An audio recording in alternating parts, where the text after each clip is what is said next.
Award తీసుకున్నాను, చాలా ఆనందపడ్డాను. కానీ వచ్చిన తర్వాత అన్నయ్య చేతిలో పెట్టాక అన్నయ్య కళ్ళల్లో ఆనందం చూసి నిజంగా ఎంత ఆనందం అన్నయ్య కళ్ళలో చూశాను. అన్నయ్య మొదటి నుండి హిట్లర్ నుండి అన్నయ్యతో నా ప్రయాణం. నిజంగా అన్నయ్య నన్ను ఎన్నిసార్లు మెచ్చుకున్నాడు.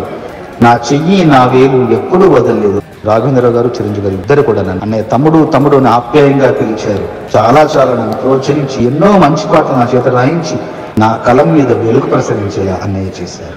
జై జై గణేశ, జై కొడత గణేశ, జయములింబు బుజ్జి గణేశ, హాయ్ హాయ్ గణేశ, అడిగేస్తా గణేశ, అభయమింబు బొజ్జ గణేశ.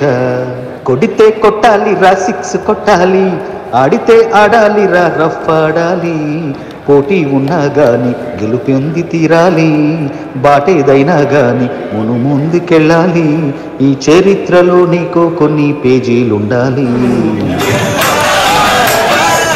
ఎన్నో దశాబ్దాలకు పైగా ఆస్కార్ మన భారతీయ చలనచిత్ర పరిశ్రమ యొక్క కళ. ఆ కళ సాకారమైన రోజు ఈ రోజు. ఇది చంద్రబోస్ భారతీయులందరికీ గర్వకారణం.